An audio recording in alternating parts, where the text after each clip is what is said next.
Hello friends, आज मैं Nagpur division के अंतर्गत कंडक्ट करवाए गए जेई CNW के पेपर्स के सॉल्यूशन देखेंगे। इसलिए वीडियो के लास्ट तक बने रहे एवं वीडियो पसंद आए तो वीडियो को लाइक एवं चैनल को सब्सक्राइब करना न भूलें। चलिए शुरू करते हैं। सबसे पहले देखेंगे कि यह paper south east central railway के अंतर्गत जो नागपुर डिवीज़न आते हैं वहाँ पर यह पेपर जूनियर इंजीनियर पोस्ट के लिए कंडक्ट करवाया गया था, जो कि मैकेनिकल डिपार्टमेंट CNW के अंतर्गत आता है। और यह पेपर IMA कोटा के अंतर्गत कंडक्ट करवाया गया था। अगर बात करें एग्ज़ाम डेट की तो अभी हाल ही में 8 जुलाई 2023 को ये पेपर कंडक्ट हुआ था, जिसमें अगर बात करें तो कैंडिडेट को टोटल 110 प्रश्न पूछे गए थे, जिसमें कैंडिडेट को केवल 100 प्रश्न का जवाब देना था, जिसके लिए कैंडिडेट को पूरे 2 घंटे का समय दिया गया था।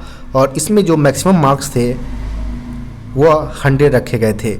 इसके अलावा अगर बात करें तो इस पेपर के अंतर्गत 1/3 नेगेटिव मार्किंग का भी प्रावधान किया गया था। आगे चलिए देखते हैं कि इस पेपर के अंतर्गत कौन कौन से प्रश्न पूछे गए थे। इस पेपर में अलग अलग पार्ट के अंतर्गत पेपर को डिवाइड किया गया है। यहाँ पर पार्ट ए सेक्शन को टेक्निकल बताया गया, यानी तकनीकी सेक्शन से यहाँ पर प्रश्न पूछे गए हैं। पहले प्रश्न की बात करें यहाँ पर तो the maximum wheel gauge of passengers broad gauge coaching stock is, यानी यात्री ब्रॉड गेज स्टॉक का अधिकतम व्हील गेज कितना होता है वो यहाँ पर पूछे गए हैं। तो व्हील गेज की अगर बात करें तो एक ही एक्सल पर 2 फ्लैंजों के बीच, यानी यहाँ पर अगर बात करें ये एक्सल है हमारा और यहाँ पर 2 चक्कों के बीच जो फ्लैंजेज होते हैं उसके बीच के 2 डिस्टेंस होता है वो हमारा व्हील गेज के नाम से जानते हैं। यहाँ पर पूछा गया है कि जो मैक्सिमम व्हील गेज है कोचिंग के लिए वो कितना होगा। तो मैक्सिमम जो व्हील गेज की अगर बात करें तो यह 1600 + 2 - 1 mm होता है। मैक्सिमम के केस में यह 1602 mm हो जाएगा।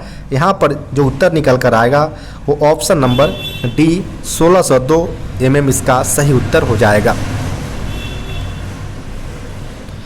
नेक्स्ट प्रश्न की बात करें यहाँ पर तो length over body of ICF broad gauge coaches, यानी ICF ब्रॉड गेज के बॉडी टू बॉडी के डिस्टेंस यहाँ पर कितना होगा वो यहाँ पर पूछा गया है। तो ICF कोचेज के अंतर्गत लेंथ ओवर बॉडी की अगर बात करें तो वह 21,337 mm होता है।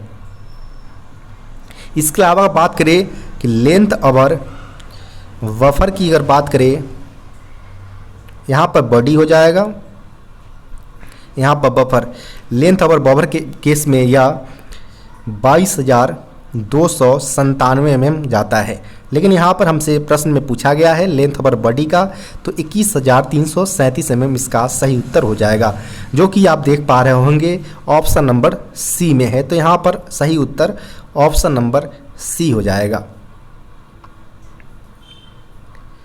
नेक्स्ट प्रश्न की बात करें यहाँ पर तो at what interval the intensive cleaning of any coach is done, यानी किसी कोचेज की सघन सफाई कितने अंतराल पर की जाती है वो यहाँ पर पूछा गया है।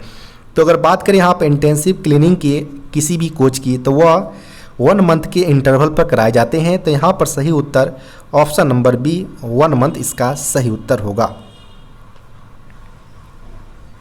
नेक्स्ट प्रश्न की बात करें यहाँ पर तो what is the interval of for cleaning of coach water tank, यानी किसी सवारी यानी कोचिंग वाले कोचेज की जो वाटर टैंक होते हैं उसकी जो क्लीनिंग करवाई जाती है उसका इंटरवल यहाँ पर पूछा गया है। तो वो भी 1 मंथ के इंटरवल पर कराए जाते हैं। तो यहाँ पर सही उत्तर जो होगा वो 1 मंथ, यानी ऑप्शन नंबर सी इसका सही उत्तर हो जाएगा।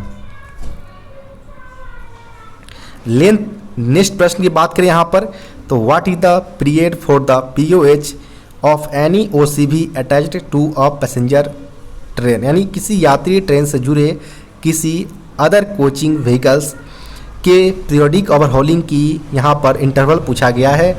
तो अगर बात करें यहाँ पर OCV जो अटैच्ड होते हैं पैसेंजर ट्रेन उसकी जो POH कराई जाती है वो 18 मंथ के इंटरवल पर कराए जाते हैं। तो यहाँ पर सही उत्तर हो जाएगा ऑप्शन नंबर सी। नेक्स्ट प्रश्न की बात करें यहाँ पर तो नेक्स्ट प्रश्न पूछे गए हैं transportation code of the ladies compartment is, यानी जो महिला डब्बे कोचेज के अंतर्गत लगे होते हैं रेक्स के अंतर्गत, तो वहाँ पर उसके लिए जो ट्रांसपोर्टेशन कोड होता है, परिवहन कोड, वो कौन सा होता है। तो लेडीज कंपार्टमेंट के लिए जो कंपार्टमेंट होता है उसके लिए जो ट्रांसपोर्टेशन कोड है वो वाई रखा जाता है। तो यहाँ पर सही उत्तर हो जाएगा ऑप्शन नंबर सी। नेक्स्ट प्रश्न की बात करें यहाँ पर, तो नेक्स्ट प्रश्न पूछे गए हैं what is the transportation code of inspection carriage administrative, यानी जो निरीक्षणकारी प्रशासनिक का परिवहन कोड कौन सा होता है वो यहाँ पर पूछा गया है। तो एडमिनिस्ट्रेटिव केस में कैरिज जो इंस्पेक्शन कैरिज होता है वो उसके लिए जो ट्रांसपोर्टेशन कोड होता है वो RA होता है। तो यहाँ पर सही उत्तर होगा ऑप्शन नंबर डी। नेक्स्ट प्रश्न की बात करें यहाँ पर, तो transportation code of the pantry car, यानी पेंट्री कार के लिए जो ट्रांसपोर्टेशन कोड होता है वो कौन सा होगा। तो WCB इसका सही उत्तर हो जाएगा ऑप्शन नंबर सी। इसके अलावा भी कई सारे आपसे ट्रांसपोर्टेशन कोड से प्रश्न पूछे जाएंगे एग्जाम के अंतर्गत, जैसे कि अगर बात करें RH जो कि मेडिकल वाहन से रिलेटेड होता है। इसके अलावा अगर बात करें VP जो कि पार्सल वाहन से रिलेटेड होता है। इसके अलावा अगर बात करें RS जो कि स्टोर वाहन के लिए यूज किया जाता है। नेक्स्ट प्रश्न की बात करें यहाँ पर, तो नेक्स्ट प्रश्न पूछे गए हैं which part is not used in ICF trolley, यानी जो ICF ट्रॉली में जो 4 पार्ट जो ऑप्शन दिए गए हैं इसमें से कौन सा इसके यूज में नहीं आता है। तो डैशबोर्ड जिसका प्रयोग होता है ICF ट्रॉली के अंतर्गत, साइड बेयर भी होता है जिसके माध्यम से जो हमारा बॉडी का कोचेज जो वेट होता है वो ट्रॉली में ट्रांसमिट किया जाता है। शॉक एब्जॉर्बर है जो झटके सहने के लिए प्रयोग किया जाता है। लेकिन ड्रैग लिंक कोई भी ऐसा पार्ट्स नहीं है जो ICF ट्रॉली के अंतर्गत आता हो। तो यहाँ पर ऑप्शन नंबर डी इसका सही उत्तर हो जाएगा। यहाँ पर नोट को आप प्रश्न पढ़ते समय ध्यान रखें।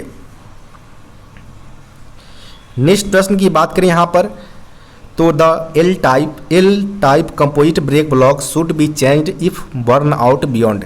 यहाँ पर एल टाइप जो कि कन्वेंशनल हमारे गुड्स ट्रेन में प्रयोग किए जाते हैं इस प्रकार के ब्रेक ब्लॉक्स, तो उसको हम कब बदलेंगे जब वो एक लिमिट से ज़्यादा घिस जाने पर, तो वो लिमिट यहाँ पर पूछा गया है। तो L type composite brake block की जो लिमिट होती है वो 10 mm रखा जाता है, जिससे बियॉन्ड अगर घिस जाता है तो हम उसको सर्विस से बदल देते हैं। तो यहाँ पर सही उत्तर जो होगा वो ऑप्शन नंबर ए 10 mm इसका सही उत्तर हो जाएगा। इसके अलावा अगर बात करें, अगर आपसे के टाइप अगर पूछा जाता है जो कि BMBS गुड्स के अंतर्गत और BMBC कोचेज के अंतर्गत प्रयोग किया जाता है, अगर उस प्रकार के ब्रेक ब्लॉक की अगर कंडमिंग लिमिट पूछा जाता है तो आप इसका उत्तर 12 mm बताएं।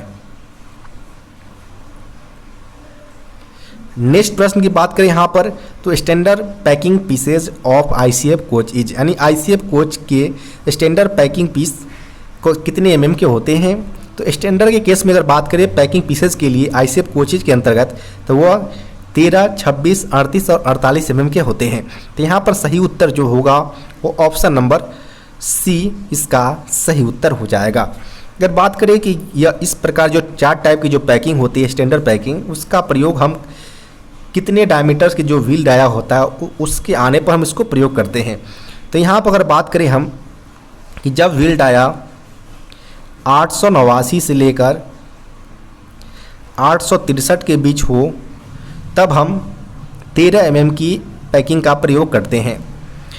नेक्स्ट है जो अगर बात करें 862 से लेकर 837 तक अगर हो तो उस केस में हम 26 mm की पैकिंग का प्रयोग करते हैं। नेक्स्ट है यहाँ पर 836 से लेकर 820 mm तक, तो इस दौरान हम जो पैकिंग का प्रयोग करते हैं वह 38 mm की पैकिंग का प्रयोग करते हैं।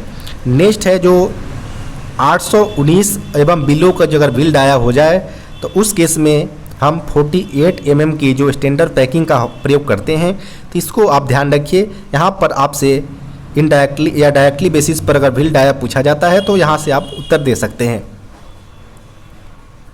नेक्स्ट प्रश्न की बात करें यहाँ पर, yellow strip on the end body of ICF coaches indicates is, यानी आईसीएफ कोचेज के अंतिम जो इंड बॉडी होता है वहाँ पर जो येलो स्ट्रिप लगे होते हैं वो क्या इंडिकेट करता है, तो वह एंटी टेलीस्कोपिक इंडिकेट करता है। यहाँ पर ऑप्शन नंबर ए इसका सही उत्तर हो जाएगा। नेक्स्ट प्रश्न यहाँ पर पूछे गए हैं, what defects is detecting in UST test, यानी यूएसटी परीक्षण से क्या पता लगाया जाता है।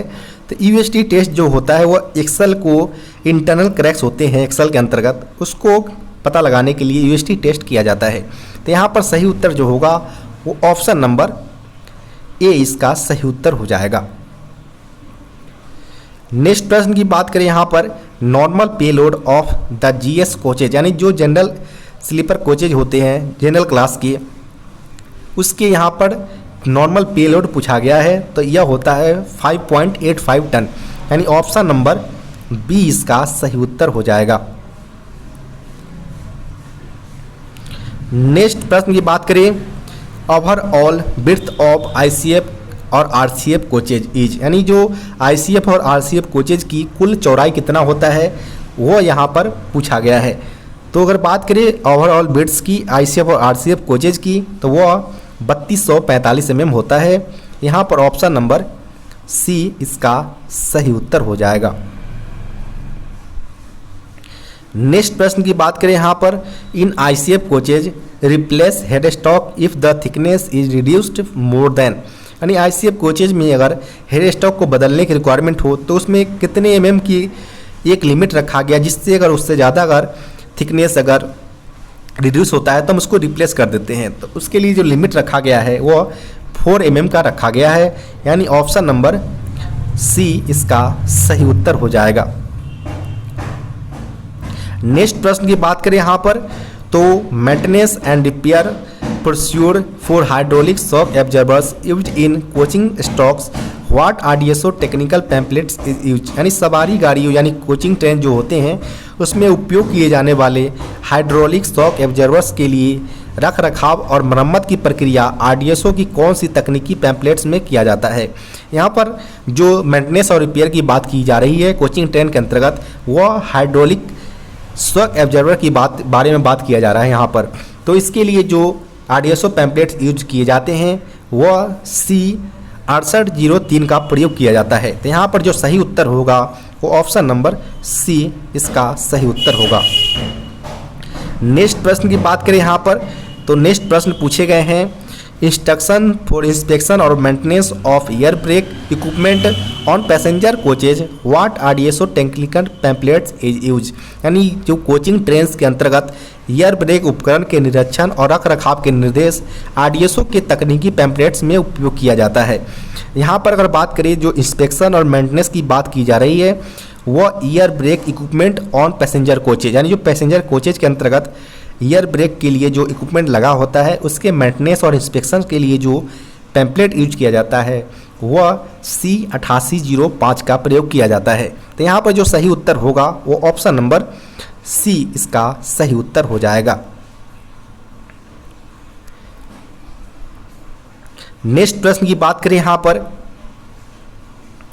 तो नेक्स्ट प्रश्न पूछे गए हैं, maintenance manual for IRSA 600 slack adjuster, what RDSO technical pamphlets is used, यानी जो IRSA 600 स्लैक एग्जेस्टर के लिए रख रखाव मैनुअल आरडीएसओ की किस तकनीकी पैम्पलेट्स में उपयोग किया जाता है। अगर आप जानते हैं कि जो गुड्स या कोचेज के अंतर्गत जो हमारा IRSA 600 का जो स्लैक एग्जेस्टर का प्रयोग किया जाता है उसके लिए जो आरडीएसओ पैम्पलेट रखा गया है वह G92 का प्रयोग किया जाता है, जो कि गुड्स के अंतर्गत इसका प्रयोग होता है। तो यहाँ पर जो सही उत्तर होगा वो ऑप्शन नंबर ए इसका सही उत्तर हो जाएगा। इसके अलावा अगर बात करें यहाँ पर G97 की, तो यह ईयर ब्रेक फ्रेट स्टॉक से रिलेटेड है, यानी जो मालगाड़ियों के अंतर्गत जो हमारा ब्रेक सिस्टम का अगर इंस्पेक्शन और मेंटेनेंस करना हो तो उसमें हमारा G97 का यूज किया जाता है। नेक्स्ट प्रश्न की बात करें यहाँ पर, तो at what schedules the painting of laboratories from inside is done, यानी जो लेबोरेटरी के अंतर्गत जो पेंटिंग की जाती है, आंतरिक पेंटिंग, उसका जो शेड्यूल रखा गया वो कितने अंतराल पर किया जाता है, तो वह 20 शेड्यूल के अंतर्गत किया जाता है। तो यहाँ पर जो सही उत्तर होगा वो ऑप्शन नंबर ए इसका सही उत्तर हो जाएगा। वहीं अगर बात करें कि 20 शेड्यूल्स कितने अंतराल पर कराए जाते हैं, तो यह 3 मंथ प्लस माइनस 7 डेज के अंतराल पर यह 20 शेड्यूल्स कंडक्ट करवाए जाते हैं। नेक्स्ट प्रश्न की बात करें यहाँ पर, तो how many emergency windows are provided in AC, ICF और आरसीएफ कोचेज, यानी वातानुकूलित जो आईसीएफ और आरसीएफ कोचेज होते हैं कितने आपातकालीन खिड़कियाँ लगा होता है उसके अंतर्गत। तो इमरजेंसी विंडो के केस में, आईसीएफ और आरसीएफ के केसेस में यह टोटल 4 की संख्या में होते हैं। यहाँ पर जो सही उत्तर होगा वो ऑप्शन नंबर सी हो जाएगा। नेक्स्ट प्रश्न यहाँ पर है, what is the interval of schedules A examinations of coaches, यानी जो सवारी डिब्बों की शेड्यूल ए एग्जामिनेशन निरीक्षण मरम्मत का अंतराल कौन सा होता है। तो यहाँ पर अगर बात करें हम शेड्यूल्स ए एग्जामिनेशंस के लिए, तो यह जो कंडक्ट करवाए जाते हैं वह 1 मंथ प्लस माइनस 3 डेज के अंतराल पर कंडक्ट करवाए जाते हैं। तो यहाँ पर जो सही उत्तर हो जाएगा वो ऑप्शन नंबर ए होगा, 1 month plus minus 3 days. Next प्रश्न की बात करें यहाँ पर, तो what is the interval of schedules B examination of a coach, यानी सवारी डिब्बों की शेड्यूल बी एग्जामिनेशन के यहाँ पर पूछा गया है। तो शेड्यूल बी के लिए अगर बात करें तो वह 3 मंथ प्लस माइनस 7 डेज के अंतराल पर कंडक्ट करवाए जाते हैं। तो यहाँ पर जो सही उत्तर होगा वो ऑप्शन नंबर सी हो जाएगा। नेक्स्ट प्रश्न की बात करें यहाँ पर, तो नेक्स्ट प्रश्न पूछे गए हैं, what is the purpose of manipulator, यानी मैनिपुलेटर का क्या उद्देश्य है या क्या उपयोग किया जाता है। तो मैनिपुलेटर का जो उपयोग किया जाता है वो फॉर डाउन हैंड वेल्डिंग के लिए किया जाता है। तो यहाँ पर जो सही उत्तर होगा वो ऑप्शन नंबर बी हो जाएगा। नेक्स्ट प्रश्न की बात करें यहाँ पर, तो नेक्स्ट प्रश्न पूछे गए हैं, what is the interval of cleaning of overhead water tank in coaches, यानी सवारी डिब्बों में लगे ओवरहेड पानी की टंकी की सफाई के जो इंटरवल होते हैं वो कितने अंतराल पर कराए जाते हैं। तो वो एवरी मंथ, यानी प्रत्येक मंथ कराए जाते हैं। यहाँ पर सही उत्तर जो होगा ऑप्शन नंबर बी हो जाएगा। नेक्स्ट प्रश्न की बात करें यहाँ पर, तो the minimum permissible buffer height above rail levels to centre of buffer each, यानी जो सवारी डिब्बों का रेल स्तर से बफर के केंद्र तक न्यूनतम अनुमेय बफर ऊंचाई कितना होगा, यानी मिनिमम परमिसिबल बफर हाइट। तो मिनिमम परमिसिबल बफर हाइट की अगर बात करें तो वह 1030 mm होता है। यहाँ पर सही उत्तर होगा ऑप्शन नंबर डी। इसके अलावा अगर बात करें कि अगर आपसे मैक्सिमम परमिसिबल बफर हाइट अगर पूछा जाता है तो उसका उत्तर आप 1105 mm बताएं। नेक्स्ट प्रश्न यहाँ पर है, minimum permissible buffer projection from head stockage, यानी हेड स्टॉक से न्यूनतम अनुमेय बफर प्रोजेक्शन कितना होगा। तो मिनिमम परमिसिबल बफर प्रोजेक्शन की अगर बात करें तो वह 584 mm होते हैं। यहाँ पर ऑप्शन नंबर डी इसका सही उत्तर हो जाएगा। इसके अलावा अगर आपसे पूछा जाता है स्टैंडर्ड बफर प्रोजेक्शन, तो स्टैंडर्ड के केस में यह 635 mm होता है।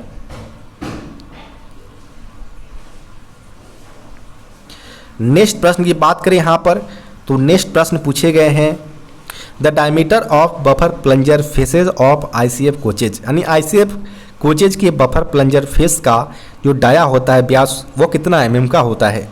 तो डाया की अगर बात करें बफर प्लंजर फेस की तो वह 457 mm का होता है, यानी 457 mm का। यहाँ पर ऑप्शन नंबर बी इसका सही उत्तर हो जाएगा। और यह जो बना होता है बफर प्लंजर फेस वह कास्ट स्टील का बना होता है। नेक्स्ट प्रश्न की बात करें यहाँ पर, तो what is the maximum buffer plunger strokes, यानी अधिकतम बफर प्लंजर स्ट्रोक कितना होता है।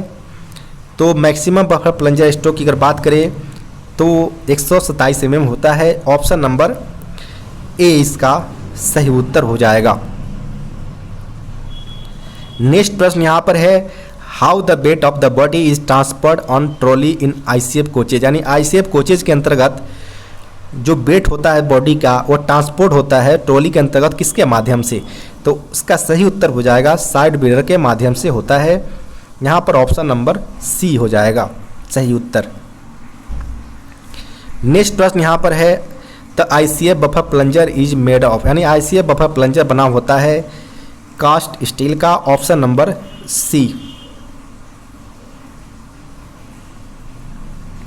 नेक्स्ट प्रश्न की बात करें यहाँ पर तो what is the biggest link of the H type tight lock centre buffer coupler is, यानी जो H type tight lock centre buffer coupler का प्रयोग की सबसे कमजोर कड़ी होती है बिगेस्ट लिंक वो कौन सा होगा। तो अगर सबसे पहले यहाँ पर बात करें हम H type tight lock centre buffer coupler की, तो यह एलएचबी कोचेज के अंतर्गत प्रयोग किया जाता है, जिसका काम होता है फीचर इसकी अगर बात करें तो यह एंटी क्लाइविंग फीचर के साथ आता है और इसकी सबसे जो बिगेस्ट लिंक होता है वह नक्कल होता है, यानी जो ऑप्शन होगा वो ऑप्शन नंबर बी इसका सही उत्तर हो जाएगा नक्कल, जो कि इस tight lock centre buffer coupler का बिगेस्ट लिंक यानी सबसे कमजोर कड़ी होता है। नेक्स्ट प्रश्न की बात करें यहाँ पर LWLH बोगी यूज इन, यानी LWLH बोगी का उपयोग डैश में किया जाता है। तो यहाँ पर अगर बात करें कि LWLH 25 जो बोगी होता है उसका प्रयोग बॉक्सन एस वैगन के अंतर्गत किया जाता है। यहाँ पर सही उत्तर ऑप्शन नंबर सी हो जाएगा। नेक्स्ट प्रश्न की बात करें यहाँ पर तो permissible variation in wheel tread diameters for 4 wheeler trolley on the same coach of broad gauge while tyre turning on the wheel is, यहाँ पर बोला गया है कि एक ही ब्रॉडगेज सवारी डिब्बों का 4 पहियों वाली ट्रॉली के लिए जो व्हील ट्रेड व्यास में अनुमेय भिन्नता होता है टायर टर्निंग के समय वो कितना होता है। तो यहाँ पर जो 4 व्हीलर ट्रॉली की बात की जा रही है सेम कोचेज के अंतर्गत हमारा परमिसिबल वेरिएशन व्हील डायमीटर में पूछा गया है। तो सेम कोचेज की कंडीशन में अगर बात करें हम तो कोचेज के केस में हमारा सेम एक्सल पर अगर बात करें तो सेम एक्सल पर हमारा 0.5 mm होता है। वहीं अगर सेम ट्रॉली में अगर बात करें सेम बोगी या ट्रॉली में तो उस केस में यह 5 mm होता है और सेम कोचेज में अगर आपसे पूछा जाए तो यह 13 mm होता है। तो यहाँ पर आपसे सेम कोचेज में पूछा गया था तो उस कंडीशन में इसका सही उत्तर 13 mm होगा। तो यहाँ पर बात करें हम तो डी ऑप्शन इसका सही उत्तर हो जाएगा 13 mm सेम कोचेज के कंडीशन में permissible variation wheel tread diameter के केस में। नेक्स्ट प्रश्न यहाँ पर है axle load of BOXN S wagon, यानी बॉक्सन एस वैगन का एक्सल लोड कितना होता है तो 25 टन का होता है। तो यहाँ पर ऑप्शन नंबर डी इसका सही उत्तर हो जाएगा। इसके अंतर्गत LWLH 25 बोगी का प्रयोग किया जाता है। नेक्स्ट प्रश्न यहाँ पर पूछे गए हैं during full service application brake pipe pressure is drop to, यानी फुल सर्विस एप्लीकेशन के दौरान जो ब्रेक पाइप में प्रेशर ड्रॉप किया जाता है वो कितने kg का होता है। तो फुल सर्विस एप्लीकेशन की अगर बात करें तो इस दौरान 1.5 kg का प्रेशर ड्रॉप किया जाता है। यहाँ पर ऑप्शन नंबर डी इसका सही उत्तर हो जाएगा। नेक्स्ट प्रश्न की बात करें यहाँ पर तो नेक्स्ट प्रश्न पूछे गए in twin pipe system auxiliary reservoir pressure should be, यानी जो ट्विन पाइप सिस्टम में जो ऑक्सिलरी रिजर्वायर का प्रेशर होता है वो कितना kg/cm² का होता है। तो ट्विन पाइप की कंडीशन में यह 6 kg/cm² का होता है, यानी ऑप्शन नंबर बी इसका सही उत्तर हो जाएगा। नेक्स्ट प्रश्न की बात करें यहाँ पर तो नेक्स्ट प्रश्न पूछे गए हैं during brake release air from brake cylinder goes to, यानी ब्रेक रिलीज के दौरान जो ब्रेक सिलेंडर से प्रेशर निकलते हैं वो कहाँ जाता है तो एटमॉस्फेयर यानी वातावरण के अंतर्गत चला जाता है। यहाँ पर ऑप्शन नंबर डी इसका सही उत्तर हो जाएगा। नेक्स्ट प्रश्न यहाँ पर है the total number of emmy washers used in twin 5 passenger coaches is, यानी दोहरे पाइप वाले सवारी डिब्बों में कुल कितने एमी वाशर की संख्या का प्रयोग किया जाता है। तो यहाँ पर अगर बात करें, जैसे ये हमारा कोचेज हो गए, ये हमारा एफपी पाइप हो गया और ये हमारा बीपी पाइप हो गया। तो यहाँ पर आप दोनों एंड पर देख पा रहे हैं कि दोनों एंड पर हमारा ईयर हॉज लगा होता है और ईयर हॉज के जो एंड होता है वहाँ पर हमें एमी वाशर की रिक्वायरमेंट होता है। तो इस प्रकार टोटल आप देख पा रहे होंगे कि एक एंड पर 2 और दूसरे एंड पर 2 लगा है, यानी टोटल आपको ट्विन पाइप सिस्टम के अंतर्गत पर कोचेज 4 की संख्या में एमी वाशर की रिक्वायरमेंट होगा। तो यहाँ पर जो सही उत्तर होगा ऑप्शन नंबर बी हो जाएगा। नेक्स्ट प्रश्न यहाँ पर है DV is directly mounted on, यानी डीवी सीधे तौर पर किससे लगा होता है। तो कॉमन पाइप ब्रैकेट के जरिए लगा होता है, जहाँ से उसे ऑक्सिलरी गियर बार, सीआर और ब्रेक सिलेंडर से डायरेक्ट रूप से कनेक्ट होता है कॉमन पाइप ब्रैकेट के जरिए। तो यहाँ पर ऑप्शन नंबर डी इसका सही उत्तर होगा। नेक्स्ट प्रश्न यहाँ पर है measured A dimension in between, यानी ए डायमेंशन डैश के बीच मापा जाता है। तो ए डायमेंशन की अगर बात करें यहाँ पर, तो वह कंट्रोलर हेड और बैरल फेस के बीच के डिस्टेंस को मापता है। तो यहाँ पर जो सही उत्तर होगा वो ऑप्शन नंबर डी हो जाएगा। अगर बात करें कि ए डायमेंशन कितना होता है, तो नॉर्मली जो ए डायमेंशन होता है वो 70 + 2 - 0 mm होता है, जो कि ऑल टाइप जो कैसना बोगी होता है उसमें प्रयोग किया जाता है। इसके अलावा अगर बात करें तो 27 + 2 - 0 mm होता है, वो बोवारन के जो बैगन्स होते हैं उसमें ए डायमेंशन के तौर पर लिया जाता है। नेक्स्ट प्रश्न की बात करें यहाँ पर, तो water tank capacity of ICF coaches is, यानी आईसीएफ कोचेज में पानी की क्षमता कितना होता है टोटल, वो यहाँ पर पूछा गया है। तो water tank capacity ICF coaches की अगर बात करें तो 450 लीटर का होता है एक टैंक, और 4 टैंक इस प्रकार का टोटल लगा होता है, यानी टोटल 1800 लीटर के हो जाएंगे। तो यहाँ पर जो सही निकल कर आएगा उत्तर वो ऑप्शन नंबर बी 1800 लीटर हो जाएगा। नेक्स्ट प्रश्न यहाँ पर है minimum air pressure required for WR, यानी वाटर रेजिंग एपरेटस के लिए जो मिनिमम एयर प्रेशर रिक्वायर्ड होता है वो कितना kg/cm² का होता है, वो यहाँ पर पूछा गया है। तो मिनिमम एयर प्रेशर की अगर बात करें WRA के लिए तो वो 0.35 kg/cm² होता है, यानी यहाँ पर ऑप्शन नंबर ए इसका सही उत्तर हो जाएगा। नेक्स्ट प्रश्न यहाँ पर है what is the riding index of LHB coaches, यानी LHB कोचेज के केस में जो राइडिंग इंडेक्स कितना होता है वो यहाँ पर पूछा गया है। तो LHB केसेस में यह 2.5 होता है, यहाँ पर ऑप्शन नंबर बी सही उत्तर हो जाएगा। नेक्स्ट प्रश्न यहाँ पर है D1 maintenance schedules of LHB coaches done after how long time, यानी LHB कोचेज में जो D1 यानी डिपो 1 शेड्यूल्स किया जाता है वो कितने अंतराल पर कराए जाते हैं वो यहाँ पर पूछे गए हैं। तो यह इसका सही उत्तर की अगर बात करें D1 के लिए तो वह प्रत्येक ट्रिप यानी एवरी ट्रिप के अंत पर किया जाता है, यहाँ पर ऑप्शन नंबर सी हो जाएगा सही उत्तर। इसके अलावा अगर बात करें कि D2 डिपो 2 शेड्यूल्स कब किया जाता है तो वह 30 डेज ±3 डेज के अंतराल पर कराए जाते हैं। इसके अलावा अगर बात करिए कि डिपो 3 शेड्यूल्स 180 डेज ±15 डेज के अंतराल पर कराए जाते हैं। इसको आप ध्यान रखें, यहाँ से डायरेक्ट प्रश्न पूछ लिए जाते हैं। नेक्स्ट प्रश्न यहाँ पर है soft schedule 1 maintenance schedules of LHB coaches done after how long time, यानी LHB कोचेज का SS1 शेड्यूल्स कितने समय पश्चात किया जाता है।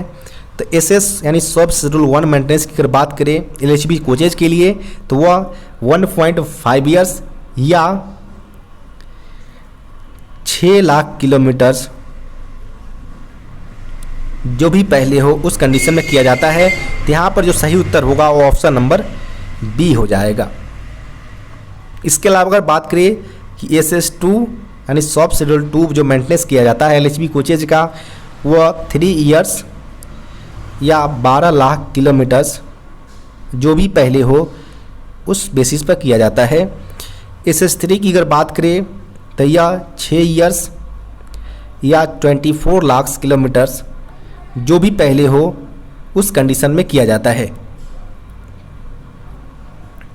नेक्स्ट प्रश्न की बात करें यहाँ पर तो permissible variation in new wheel tread diameters for four wheeler trolley on same axle on the broad gauge wagon. यहाँ पर मालगाड़ियों से पूछा गया है, सेम वैगन पर सेम एक्सल पर यहाँ पर पूछा गया है और मालगाड़ी के से रिलेटेड कि जो परमिसिबल वेरिएशन होगा व्हील ट्रेड पे वो कितना होगा।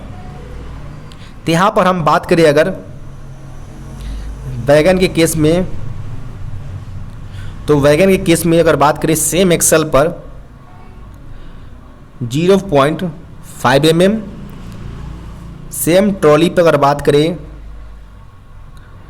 तो यह 13 mm और सेम वैगन पर अगर बात करें तो यह 25 mm तक व्हील ट्रेड डायमीटर्स में परमिसिबल होते हैं वेरिएशन। यहाँ पर आपसे सेम एक्सल में पूछा गया है तो 0.5 mm इसका उत्तर होना चाहिए, यानी यहाँ पर जो उत्तर निकल कर आएगा वो ऑप्शन नंबर बी हो जाएगा। नेक्स्ट प्रश्न की बात करें यहाँ पर तो permissible variation in wheel tread diameters for four wheeler trolley on same wagon. यहाँ पर सेम वैगन पर व्हील ट्रेड डायमीटर्स में परमिसिबल वेरिएशन पूछा गया है तो 25 mm इसका सही उत्तर हो जाएगा, ऑप्शन नंबर बी। नेक्स्ट प्रश्न की बात करें यहाँ पर तो नेक्स्ट प्रश्न पूछे गए टेयर weight of BOXN wagon is, यानी बॉक्सन वैगन का टेयर वेट कितना होगा वो यहाँ पर पूछा गया है। तो टेयर वेट की अगर बात करें बॉक्सन वैगन की तो वह 22.47 टन होता है, यानी ऑप्शन नंबर बी इसका सही उत्तर हो जाएगा। नेक्स्ट प्रश्न यहाँ पर है in accident manual train parting carrying passengers, यानी जो पैसेंजर को ढोने वाले जो कोचेज होते हैं उसमें अगर ट्रेन पार्टिंग हो तो वो एक्सीडेंट मैनुअल के अनुसार कौन से क्लास के एक्सीडेंट के अंतर्गत आएगा।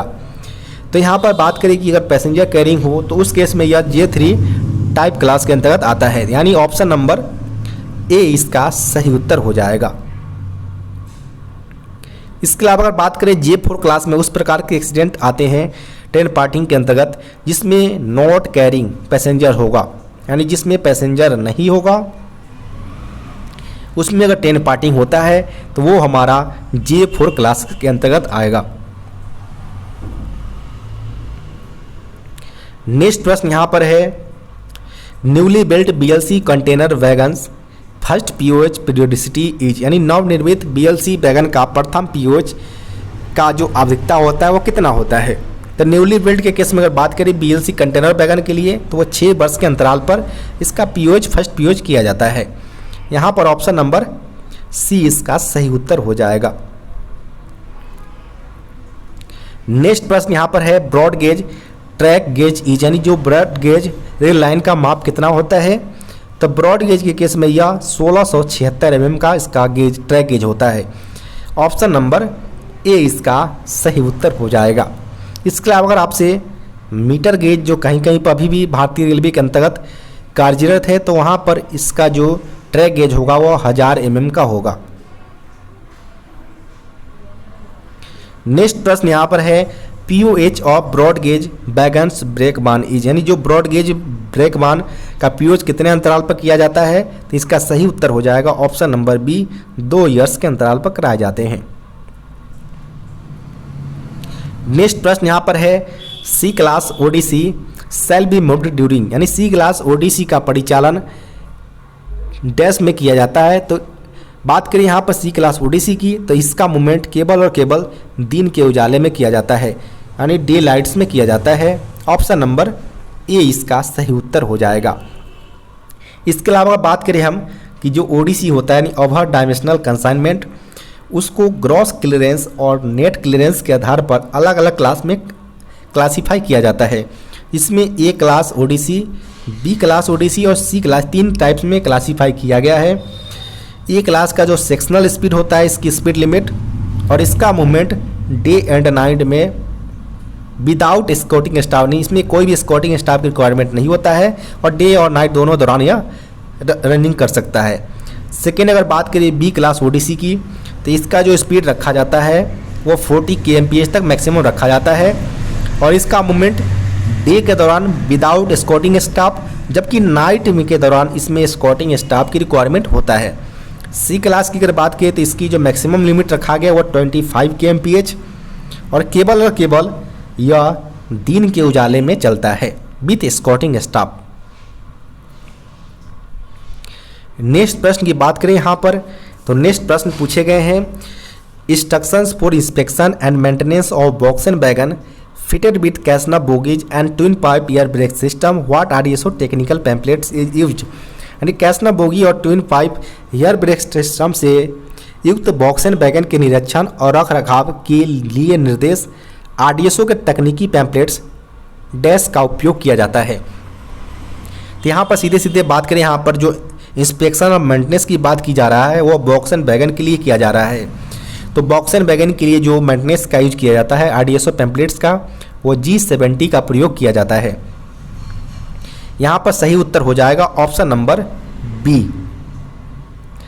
वहीं अगर बात करें यहाँ पर G90 का प्रयोग BTPN वैगन के इंस्पेक्शन और मेंटेनेंस से रिलेटेड है और G97 का प्रयोग जो फ्रेट स्टॉक होते हैं उसके एयर ब्रेक सिस्टम के मेंटेनेंस और इंस्पेक्शन से रिलेटेड होता है। नेक्स्ट प्रश्न यहाँ पर है as per new wagon numbering scheme first 2 digits will indicates, यानी नए वैगन नंबरिंग योजना के अनुसार प्रथम 2 अंक क्या इंडिकेट करता है। तो बात करें यहाँ पर न्यू वैगन नंबरिंग स्कीम की, तो यह टोटल 11 डिजिट्स के होते हैं, यानी 11 अंकों का होता है।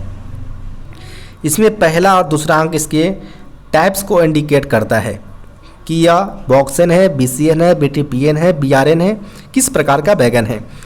थर्ड और फोर्थ जो डिजिट्स होते हैं वो इसके ऑनिंग रेलवे, यानी जो किस जोन के द्वारा यह वैगन मैन्युफैक्चर किया गया है, यानी एनसीआर, डब्ल्यूआर, एनआर, किस रेलवे के द्वारा इसका मैन्युफैक्चर किया गया है। पाँचवा और छठी अंक की बात करें तो इसकी मैन्युफैक्चर ईयर को इंडिकेट करता है, यानी अगर कोई वैगन 2019 में बना हो तो इसके लिए कोड केवल 19 का यूज किया जाता है।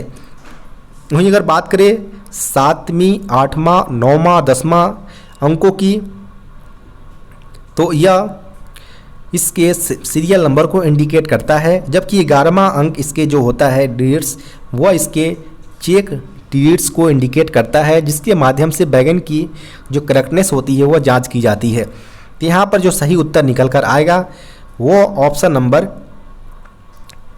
बी हो जाएगा। टाइप ऑफ वैगन को इंडिकेट करता है first 2 digits of newly wagon numbering scheme. Next प्रश्न की बात करें यहाँ पर, the maximum permissible free slack in the draft gear in service is, यानी सर्विस में ड्राफ्ट गियर में अधिकतम अनुमेय फ्री स्लैक कितना होता है। तो मैक्सिमम परमिसिबल फ्री स्लैक की अगर बात करें ड्राफ्ट गियर के अंतर्गत अगर सर्विस में है तो वह 25 mm का सही उत्तर हो जाएगा ऑप्शन नंबर सी।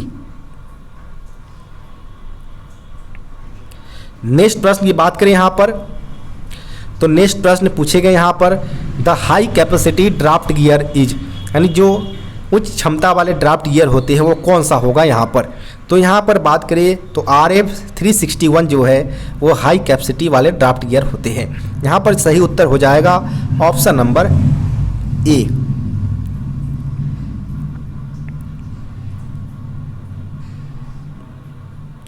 नेक्स्ट प्रश्न की बात करें यहाँ पर, the standard diameter on wheel on tread of BOXN, यानी बॉक्सन वैगन के पहियों के ट्रेड पर मानक व्यास कितना होता है। यहाँ पर स्टैंडर्ड डायमीटर की अगर बात करें बॉक्सन वैगन के लिए तो वो 1000 mm का होता है, यानी ऑप्शन नंबर 20 का सही उत्तर हो जाएगा। नेक्स्ट प्रश्न यहाँ पर है the wheel gauge should be measured on, यानी जो व्हील गेज को मापा जाना चाहिए किस कंडीशंस में, तो इसके लिए सही उत्तर होगा off load condition, option number A. Next प्रश्न यहाँ पर है the lowest wheel dia permitted by workshop for BOXN wagon is, यानी वॉक्सन वैगन के लिए वर्कशॉप द्वारा अनुमेय पहिए का न्यूनतम व्यास मिनिमम परमिसिबल कितना होता है। तो जब भी वर्कशॉप के द्वारा अगर वॉक्सन वैगन के व्हील को अगर आउट बाहर किया जाता है तो वह मिनिमम 919 mm का होना चाहिए, यानी ऑप्शन नंबर यहाँ पर ए इसका सही उत्तर हो जाएगा। नेक्स्ट प्रश्न यहाँ पर है permissible maximum flat surface on tread of broad gauge wagon is, यानी ब्रॉड गेज वैगन के पहिए पर अनुमेय सपाट यानी जो फ्लैट सरफेस होते हैं वह कितने mm तक अलाउ होते हैं। तो वैगन के केस में यह जो मैक्सिमम फ्लैट सरफेस जो होता है वह 60 mm तक परमिसिबल होता है, यानी ऑप्शन नंबर यहाँ पर बी इसका सही उत्तर हो जाएगा। इसके अलावा यहाँ पर अगर बात करें हम कि लोको और कोचेज के लिए यह फ्लैट सरफेस मैक्सिमम 50 mm तक अलाउबल होते हैं। नेक्स्ट प्रश्न यहाँ पर है what is the integrated portion of axle, यानी जो एक्सेल का एकीकृत भाग कौन सा होगा। तो यहाँ पर सही उत्तर हो जाएगा journal, option number C.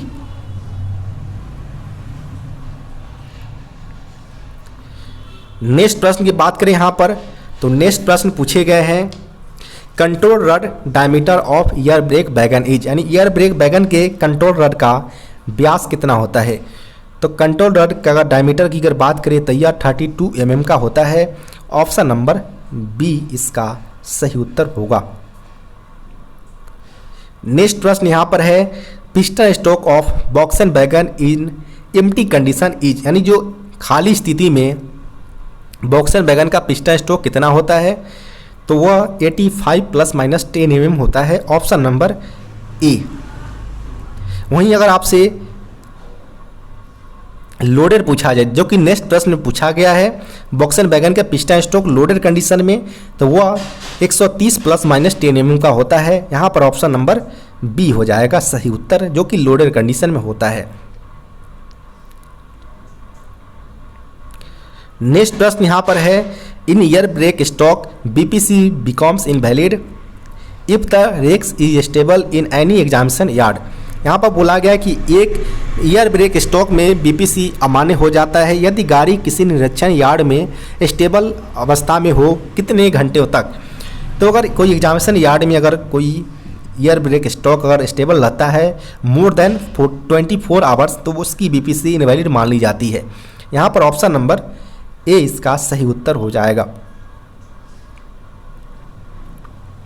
Next प्रश्न यहाँ पर है डट कलेक्टर शुड बी क्लीनेड विदिन, यानी डट कलेक्टर को साफ किया जाना चाहिए।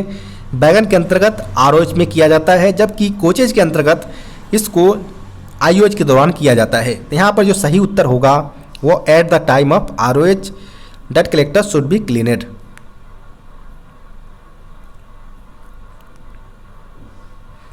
नेक्स्ट प्रश्न की बात करें यहाँ पर तो what is the capacity of control reservoir in goods train, यानी मालगाड़ियों में कंट्रोल रिजर्वायर की क्षमता कितने लीटर का होता है।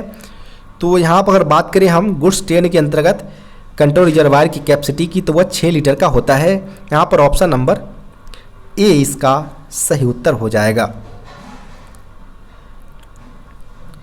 नेक्स्ट प्रश्न की बात करें यहाँ पर तो what should be the effective pressure in the brake cylinder during full service application, यानी फुल सर्विस एप्लीकेशन के दौरान ब्रेक सिलेंडर में प्रभावी प्रेशर कितना होना चाहिए, यानी इफेक्टिव प्रेशर अगर ब्रेक सिलेंडर के अंतर्गत कितना होना चाहिए जब वह फुल सर्विस एप्लीकेशन किया जाता है। तो फुल सर्विस एप्लीकेशन के दौरान 1 से लेकर 1.5 kg का प्रेशर गिराया जाता है ब्रेक पाइप से, तो उसके 2.5 गुने जो प्रेशर होते हैं वह मैक्सिमम लिमिट जो ब्रेक सिलेंडर का होता है 3.8 वहाँ तक इसकी मैक्सिमम लिमिट पहुँच जाती है। तो यहाँ पर जो सही उत्तर की अगर बात करें तो वह ऑप्शन नंबर सी 3.8 kg/cm² इसका सही उत्तर हो जाएगा। नेक्स्ट प्रश्न की बात करें यहाँ पर तो when the release manually KE type DV the pressure release from, यानी KE प्रकार के DV का मैनुअल रिलीज करने पर जो प्रेशर होता है वो डैश से रिलीज होता है। तो जब भी मैनुअल रिलीज अगर करते हैं हम तो उस दौरान जो प्रेशर निकलता है वो ब्रेक सिलेंडर और कंट्रोल रिजर्वायर दोनों से निकलता है। तो यहाँ पर सही उत्तर होगा ऑप्शन नंबर सी। नेक्स्ट प्रश्न यहाँ पर है A dimension in box and wagon, यानी बॉक्स एंड वैगन में ए डायमेंशन होता है 70 + 2 - 0 mm, option number A. Next प्रश्न यहाँ पर है the diameter of air brake cylinder in baby ZC, यानी बेबी जेडसी में जो ब्रेक सिलेंडर लगा होता है उसका यहाँ पर डायमीटर यानी व्यास पूछा गया है। तो अगर बात करें यहाँ पर डायमीटर की बेबी जेडसी के अंतर्गत तो वह 305 mm का होते हैं, जिसे आप अगर बात करिए तो 12 इंच लिख सकते हैं। यहाँ पर सही उत्तर ऑप्शन नंबर सी हो जाएगा।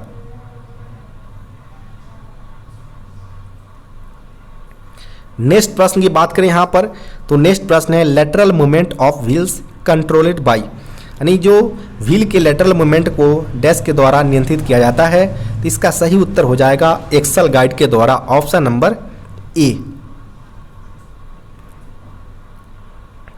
नेक्स्ट प्रश्न यहाँ पर है the brake power of CC rakes from nodal point, यानी शुरुआती पॉइंट्स से जो क्लोज सर्किट रेक का ब्रेक पावर परसेंटेज कितना होता है। तो शुरुआती पॉइंट पर जो सीसी रेक की अगर बात करें हम तो वह 100% होता है। यहाँ पर ऑप्शन नंबर बी हो जाएगा। इसके अलावा एंड्रोइड में यह घटकर 90% मिनिमम होना अनिवार्य है। साथ ही साथ इसकी जो पीपीसी इशू की जाती है वह येलो कलर पेज पर इसकी बीपीसी इशू की जाती है। नेक्स्ट प्रश्न की बात करें यहाँ पर तो diameter of break pipe and feed pipe is in good strain, यानी ब्रेक पाइप और फीड पाइप का प्रेशर मालगाड़ियों में जो लगा होता है, फीड पाइप का जो व्यास डायमीटर यहाँ पर पूछा गया कि डायमीटर कितना mm का होता है इसका ब्रेक पाइप और फीड पाइप का मालगाड़ियों के अंतर्गत, यह 32 mm का होता है। यहाँ पर सही उत्तर की बात करें तो सही उत्तर ऑप्शन नंबर सी हो जाएगा 32 mm।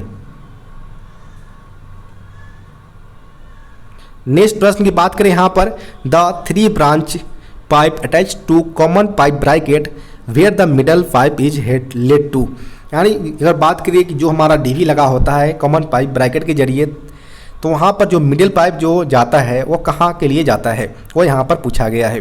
तो मिडिल पाइप जो जाता है वो ऑक्सिलरी रिजर्वायर यानी AR के लिए डीबी से डायरेक्ट रूप से कनेक्ट होता है।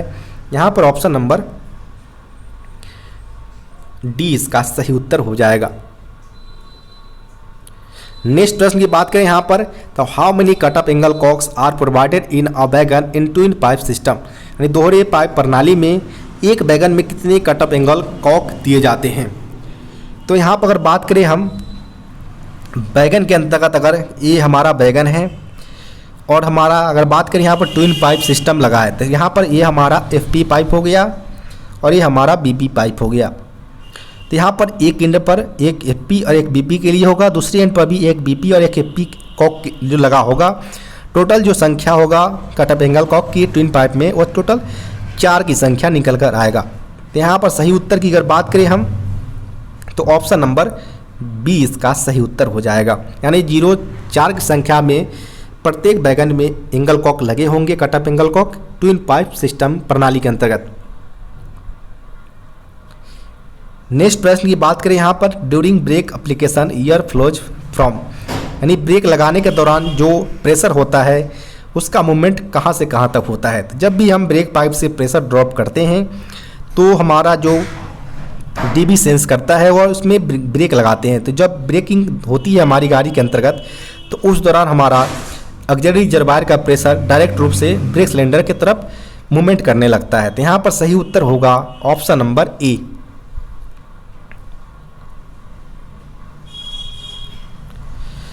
नेक्स्ट प्रश्न की बात करें यहाँ पर तो ACB एडजस्ट क्लियरेंस बिटवीन, यानी ACB डैश के बीच की दूरी को समायोजित करता है।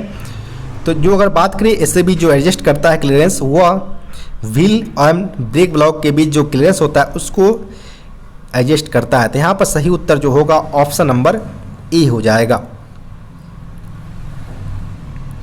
नेक्स्ट प्रश्न की बात करें यहाँ पर तो coaching stock accident involving human life inquiry by, यानी पैसेंजर गाड़ी दुर्घटना में मानव जीवन हानि होने पर डैश के द्वारा इंक्वायरी की जाती है। जब भी कोई कोचिंग ट्रेन अगर डिलीमेंट या कोई एक्सीडेंट होता है जिसमें ह्यूमन्स यानी मानव की जो जीवन की हानि होती है, तो उस केस में इसकी इंक्वायरी CRS के द्वारा करवाए जाते हैं, यानी कमिश्नर ऑफ रेल सेफ्टी के द्वारा कंडक्ट करवाया जाता है, जो कि मिनिस्ट्री ऑफ सिविल एविएशन के अंतर्गत आता है। तो यहाँ पर सही उत्तर की अगर बात करें तो ऑप्शन नंबर बी इसका सही उत्तर हो जाएगा, यानी CRS के द्वारा इसकी इंक्वायरी करवाए जाते हैं। नेक्स्ट सेक्शन यहाँ पर जो क्लासिफाई किया गया है वह पार्ट बी सेक्शन है, यानी इस्टेब्लिशमेंट एंड DA, यानी स्थापना एवं अनुशासन एवं अपील। इसकी अगर बात करें पहले प्रश्न की, तो पूछा गया a female railway employees shall be entitled to maternity leave, यानी महिला रेल कर्मचारी डैश मातृत्व अवकाश के लिए हकदार होती है। यहाँ पर ML यानी मैटरनिटी लीव के बारे में पूछा गया है, जो कि फीमेल रेल एम्प्लॉय इसके लिए एलिजिबल होते हैं। तो वह टू चाइल्ड के लिए एलिजिबल होते हैं, और इस केस में उनको जो मैटरनिटी लीव दिया जाता है वो 180 डेज दिया जाता है पर चाइल्ड के केस में। तो यहाँ पर सही उत्तर होगा वो ऑप्शन नंबर डी हो जाएगा। नेक्स्ट प्रश्न की बात करें यहाँ पर, तो what is the maximum period of leave on average pay at a time to a railway servant may be granted, यानी रेल कर्मचारी को अधिकतम कितने दिनों के लिए औसत वेतन अवकाश स्वीकृत किया जा सकता है। यहाँ पर बोला गया कि जो LAP होता है कर्मचारी का, वह कितना मैक्सिमम सैंक्शन किया जा सकता है एट अ टाइम, यानी एक बार में। तो उसके लिए यह रखा गया कि 180 डेज मैक्सिमम सैंक्शन किया जा सकता है एक बार में। यहाँ पर ऑप्शन नंबर सी इसका सही उत्तर होगा। नेक्स्ट प्रश्न की बात करें यहाँ पर, तो break generally is not permissible in case of, यानी किस स्थिति में यात्रा जो ब्रेक जनरली दिया जाता है कर्मचारी को वह अलाउ नहीं होता है। तो जब भी सेटलमेंट पास इशू किया जाता है तो उस दौरान आप इसमें ब्रेक जनरली के लिए एलिजिबल नहीं होते हैं। यहाँ पर ऑप्शन नंबर सी इसका सही उत्तर हो जाएगा। नेक्स्ट प्रश्न यहाँ पर है, which number of standard form is used for assurance of major penalty chargesheet on disciplinary proceedings, यानी अनुशासन एवं अपील प्रक्रिया में मेजर पेनाल्टी में किस मानक स्तर का फॉर्म जारी किया जाता है। तो यहाँ पर अगर बात करें, यहाँ पर मेजर पेनाल्टी की इशू करने की बात की जा रही है प्रश्न के अंतर्गत, तो इसमें जो उत्तर आएगा वो SF 5 हो जाएगा, ऑप्शन नंबर सी। वही SF 11 की अगर बात करें तो यह माइनर पेनाल्टी के लिए इशू किया जाता है, यानी छोटी शास्ति के लिए, जबकि SF 7 का प्रयोग किया जाता है अपॉइंटमेंट ऑफ इंक्वायरी ऑफिसर के लिए। नेक्स्ट प्रश्न की बात करें यहाँ पर, तो which of the standard form is required to be used for issuing the order deemed suspension, यानी डीम्ड सस्पेंशन के लिए किस मानक फॉर्म का उपयोग किया जाता है। तो जब भी कर्मचारी को अगर डीम्ड सस्पेंशन किया जाता है तो उस दौरान उसको SF 2 स्टैंडर्ड फॉर्म का जो फॉर्म है वो इशू किया जाता है। यहाँ पर ऑप्शन नंबर सी उसका उत्तर हो जाएगा। वहीं SF 1 की अगर बात करें तो यह ऑर्डर ऑफ सस्पेंशन के लिए है।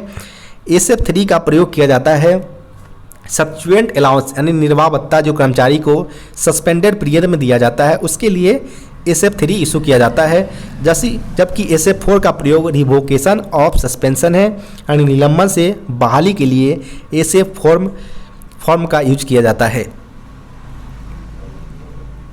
नेक्स्ट प्रश्न यहाँ पर है, when a railway employees placed under suspension but only a minor penalty is imposed, the treatment of the suspension period is as, जब किसी रेल कर्मचारी को निलंबन में रखा जाता है परंतु केवल लघु शास्ति पत्र जारी किया जाता है तो निलंबन की अवधि क्या होगा। तो अगर जो कभी कोई अगर रेलवे कर्मचारी को अगर सस्पेंडर पीरियड में हो लेकिन वह केवल माइनर पेनाल्टी में हो तो उस दौरान जो सस्पेंशन पीरियड जो काउंट होगा वह ड्यूटी के तौर पर काउंट किया जाएगा, यानी ऑप्शन नंबर यहाँ सी हो जाएगा। नेक्स्ट प्रश्न यहां पर है कि a railway servant shall be deemed to have been placed under suspension if he has been put in police custody for a period, यानी एक रेल कर्मचारी को डीम्ड सस्पेंशन में रखा जाता है अगर पुलिस की हिरासत में वह कितने घंटों से ज़्यादा रहा हो। तो जब भी कोई रेलवे कर्मचारी 48 घंटों से ज़्यादा अगर पुलिस कस्टडी में रहा हो तो जब से उसको हिरासत में लिया गया उस समय से उसको सस्पेंड कर दिया जाएगा और उसको डीम्ड सस्पेंशन के अंतर्गत रखा जाएगा, जिसके लिए जो कर्मचारी को SF-2 इशू किया जाता है डीम्ड सस्पेंशन के केस में। यहाँ पर जो सही उत्तर होगा वो option number B, exceeding 48 hours. Next प्रश्न यहाँ पर है, the following are not in penalty under D&A rules, यानी अनुशासन एवं अभिल नियम के अंतर्गत दंड में कौन सा नहीं आता है। तो सेंस्योर जो है वो माइनर पेनाल्टी में आता है, स्टॉपेज ऑफ पास PTO ये दोनों माइनर पेनाल्टी में आते हैं, जबकि वार्निंग कोई भी पेनाल्टी नहीं होता है। यहाँ पर ऑप्शन नंबर बी इसका सही उत्तर हो जाएगा।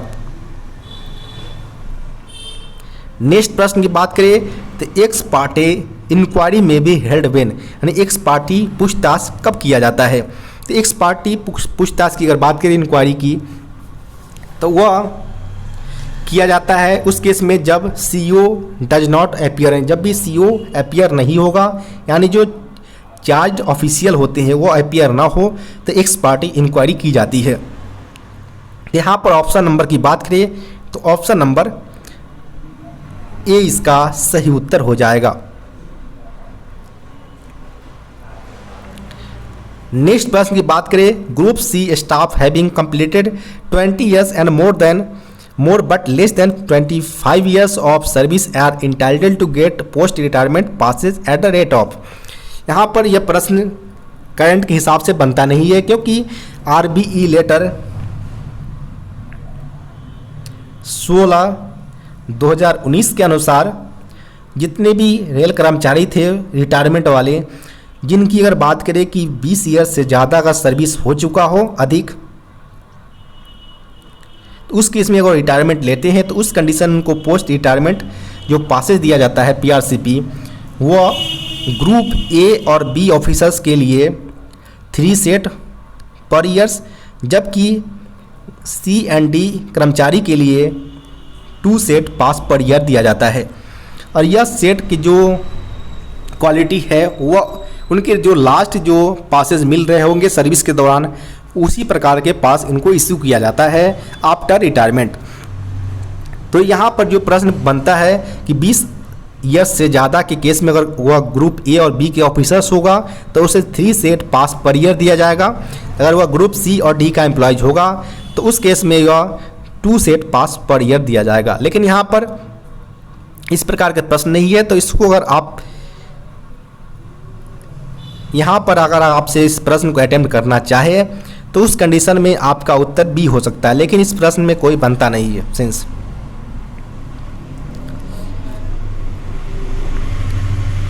नेक्स्ट प्रश्न की बात करें यहाँ पर, review of suspension case is done, यानी निलंबन केस का पुनर्विचार किया जाता है। कब किया जाता है? तो रिव्यू सस्पेंशन का कब किया जाता है? तो आफ्टर 3 मंथ पर किया जाता है। तो यहाँ पर ऑप्शन नंबर बी इसका सही उत्तर हो जाएगा। नेक्स्ट प्रश्न यहाँ पर है, inquiry is not mandatory under rule, यानी किस नियम के अंतर्गत जांच अनिवार्य नहीं है। जब भी कोई कर्मचारी को रिमूवल फ्रॉम सर्विस या डिसमिसल फ्रॉम सर्विस किया जाता है जिसमें इंक्वायरी करना मैंडेटरी नहीं होता है या इंक्वायरी पॉसिबल ना हो, प्रैक्टिकली नहीं हो पॉसिबल, तो उस कंडीशन में उनको बिना इंक्वायरी को ही यहाँ पर रिमूवल कर दिया जाता है। तो उस कंडीशन में अगर बात करें कि कौन से कंडीशन में इंक्वायरी मैंडेटरी नहीं है, तो इसके लिए रूल रखा गया है रूल 14 का 2। ऑप्शन नंबर यहाँ पर बी इसका सही उत्तर हो जाएगा। नेक्स्ट प्रश्न की बात करें यहाँ पर, penalty of compulsory retirement, removal और dismissal from service should be imposed only by, यानी सेवा से अनिवार्य रूप से सेवानिवृत्ति, निष्कासन या बर्खास्त का दंड लागू निम्न में से कौन कर सकता है। तो यहाँ पर बात करें कि अगर कंपल्सरी रिटायरमेंट, रिमूवल या डिसमिसल की अगर बात की जा रही है तो यह केवल और केवल जो अपॉइंटमेंट अथॉरिटी होते हैं कर्मचारी के वो कर सकता है। तो यहाँ पर सही उत्तर की अगर बात करें तो यहाँ पर ऑप्शन नंबर सी इसका सही उत्तर हो जाएगा, अपॉइंटिंग अथॉरिटी।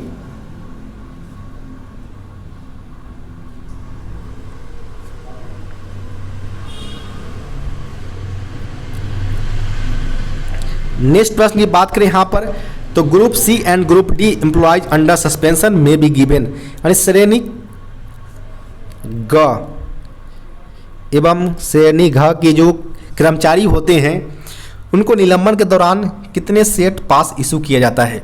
तो जब भी कर्मचारी ग्रुप सी और डी को सस्पेंशन पीरियड में होगा तो उसे एक सेट पास पर कैलेंडर ईयर जारी किया जा सकेगा। तो यहाँ पर ऑप्शन नंबर सी इसका सही उत्तर हो जाएगा। नेक्स्ट यहाँ पर जो पार्ट रखे गए हैं पार्ट सी, जो कि स्टोर्स यानी भंडार से रिलेटेड प्रश्न है। इसमें पहले प्रश्न की बात करें तो under which following groups C and W parts are listed, यानी जो कैरेज एवं वैगन के जो पार्ट्स होते हैं वो कौन से यहाँ पर ग्रुप में रखा गया है। तो यहाँ पर बात करें हम कि पीएल नंबर जो होते हैं, प्राइस लिस्ट नंबर, जो कि स्टॉक आइटम के लिए यूज किया जाता है, उसमें अलग अलग ग्रुप्स में जो डिपार्टमेंट्स होते हैं उनके स्पेयर पार्ट्स को यूज किया जाता है। तो यहाँ पर सी एंड डब्ल्यू की अगर बात करें तो वह 30 to 39 के बीच जो स्पेयर पार्ट्स आएंगे वह सी एंड डब्ल्यू के अंतर्गत आएगा। तो यहाँ पर सही उत्तर की बात करें तो ऑप्शन नंबर डी इसका सही उत्तर हो जाएगा। नेक्स्ट प्रश्न की बात करें यहाँ पर, तो नेक्स्ट प्रश्न है इन पीएल नंबर यानी price list number 21074118 what does 8 indicates, यानी जो अंक दिया गया 8 अंकों का पीएल नंबर्स, उसमें 8 जो है क्या इंडिकेट करता है। तो 8 जो है वो लास्ट अंक है, वो चेक डिजिट्स को इंडिकेट करता है जिसके माध्यम से पीएल नंबर की करेक्टनेस को जांच की जा सकता है। तो यहाँ पर ऑप्शन नंबर डी इसका सही उत्तर हो जाएगा। नेक्स्ट प्रश्न यहाँ पर है dead stock should be verified after, यानी डेड स्टॉक का वेरीफाई कब किया जाता है। तो डेड स्टॉक का वेरीफायर 1 ईयर्स के इंटरवल पर किया जाता है। तो यहाँ पर सही उत्तर की अगर बात करें तो ऑप्शन नंबर सी इसका सही उत्तर हो जाएगा। नेक्स्ट प्रश्न यहाँ पर है the stock of impressed stores are verified after every, यानी इम्प्रेस्ड स्टोर का स्टॉक हर डैश में सत्यापित किया जाता है। चूँकि आप जानते हैं कि इम्प्रेस्ड स्टोर जो है वो डेली बेसिस पर यूज होने वाले आइटम्स के तौर पर स्टोर किया जाता है, यानी जो कोई ऐसा लोको सेट्स का जो स्पेयर होगा या वर्कशॉप्स या TXR डिपो जो है वहाँ पर काफ़ी लार्ज में यहाँ पर आइटम की रिक्वायरमेंट होता है।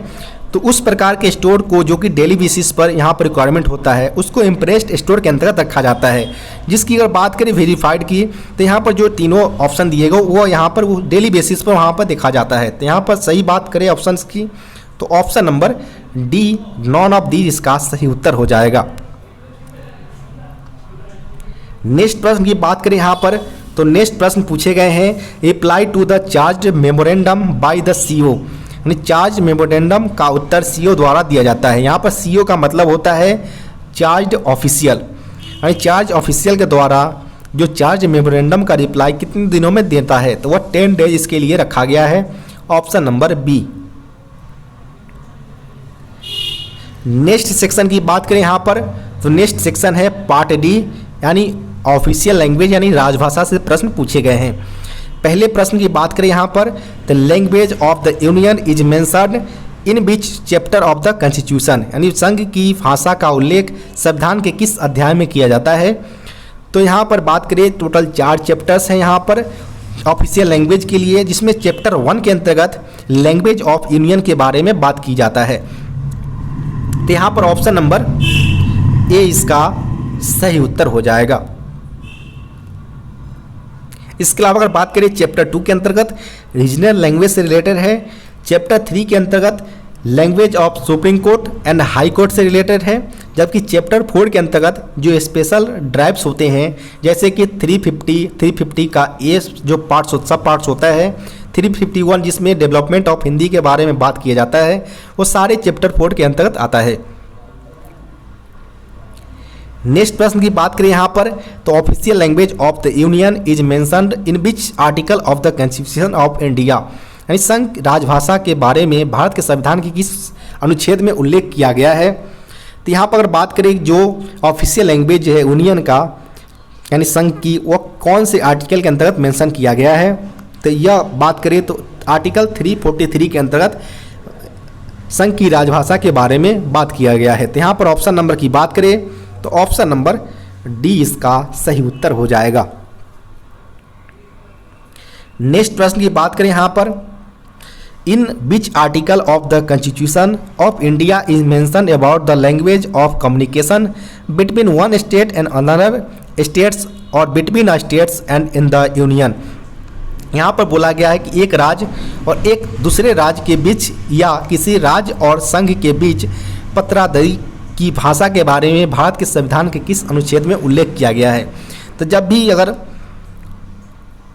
यहाँ पर लैंग्वेज की कम्युनिकेशन की बात किया जाए, one states to another states या between a states and the union, तो उस केस में जो आर्टिकल प्रयोग किया जाता है वो आर्टिकल 346 का प्रयोग किया जाता है।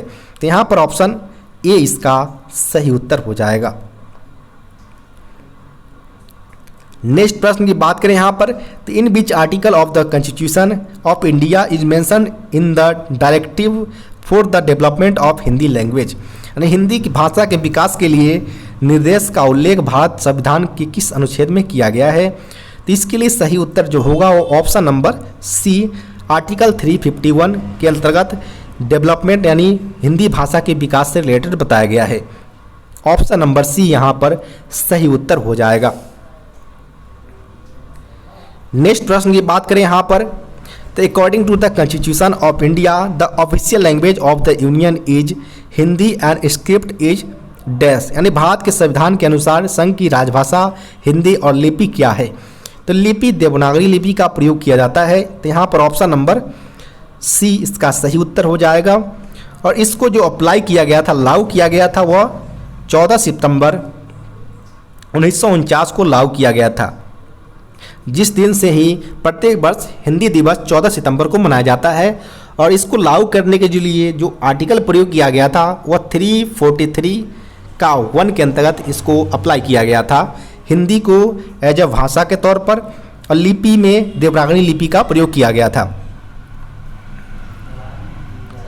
नेक्स्ट प्रश्न की बात करें यहाँ पर, था how many members are there in the parliamentary committee on official language, यानी संसदीय राजभाषा समिति में कितने सदस्य होते हैं। तो यहाँ पर बात करें पार्लियामेंट्री कमेटी की, इसमें टोटल मेंबर्स की तो वह 30 की संख्या में होते हैं। तो यहाँ पर ऑप्शन नंबर सी इसका सही उत्तर हो जाएगा, जिसमें अगर बात करें हम तो 20 लोकसभा से मेंबर होते हैं और 10 मेंबर्स की अगर बात करें तो यह राज्यसभा के अंतर्गत आते हैं। और इसकी अगर बात करें चेयरमैन की, अध्यक्ष की, तो सेंट्रल होम मिनिस्टर यानी केंद्रीय गृह मंत्री पार्लियामेंट्री कमेटी के चेयरमैन होते हैं। नेक्स्ट प्रश्न की बात करें यहाँ पर, तो in which schedules of the constitutions are the language mentioned, यानी संविधान की किस अनुसूची में भाषाओं का उल्लेख किया गया है। तो भाषाओं के उल्लेख की अगर बात करें तो इसको 8वीं अनुसूची में इसका वर्णन किया गया है। तो यहाँ पर सही उत्तर जो होगा वो ऑप्शन नंबर बी इसका सही उत्तर हो जाएगा। वहीं अगर बात करें वर्तमान में 8वीं अनुसूची के अंतर्गत टोटल भाषाओं की संख्या की, तो टोटल 22 भाषाओं को वर्तमान में 8वीं अनुसूची के अंतर्गत शामिल किया गया है। नेक्स्ट प्रश्न की बात करें यहाँ पर, तो when was the official language act made, यानी राजभाषा अधिनियम कब बनाया गया था। तो इसको बनाया गया था 10 मई 1963 को बनाया गया था, जिसका संशोधन 1967 में किया गया था। तो यहाँ पर आपसे कब बनाया गया था वह पूछा गया है। तो इसका सही उत्तर आपका ऑप्शन नंबर सी हो जाएगा, 1963। नेक्स्ट प्रश्न की बात करें यहाँ पर, तो Andaman and Nicobar islands comes under which classified reasons for the use of official language, यानी अंडमान निकोबार द्वीप समूह राजभाषा के प्रयोग प्रचार के लिए वर्गीकृत किस क्षेत्र के अधीन आता है।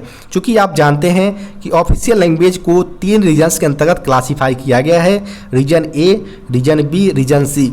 और यहाँ पर आपसे प्रश्न के अंतर्गत अंडमान निकोबार आइलैंड्स के बारे में पूछा गया है, तो यह रीजन ए के अंतर्गत आता है। तो यहाँ पर सही उत्तर की बात करें तो ऑप्शन नंबर ए, रीजन ए इसका सही उत्तर होगा। नेक्स्ट और लास्ट प्रश्न की बात करें यहाँ पर कि when Hindi day is celebrated every year, यानी प्रत्येक वर्ष हिंदी दिवस कब मनाया जाता है। तो प्रत्येक वर्ष हिंदी दिवस 14 सितंबर को मनाया जाता है। यहाँ पर सही उत्तर हो जाएगा ऑप्शन नंबर बी। अगर आपसे प्रश्न पूछा जाता है वर्ल्ड हिंदी दिवस के रिलेटेड कि वर्ल्ड हिंदी दिवस कब मनाया जाता है, तो इसका उत्तर 10 जनवरी बताएं। आपको वीडियो कैसा लगा कमेंट बॉक्स में बताना ना भूलें। साथ ही साथ वीडियो को लाइक एवं चैनल को सब्सक्राइब करना ना भूलें। अगर आपके पास भी कोई ऐसा पेपर है तो डिस्क्रिप्शन बॉक्स में दिए गए व्हाट्सएप नंबर पर अपना पेपर भेज सकते हैं। धन्यवाद।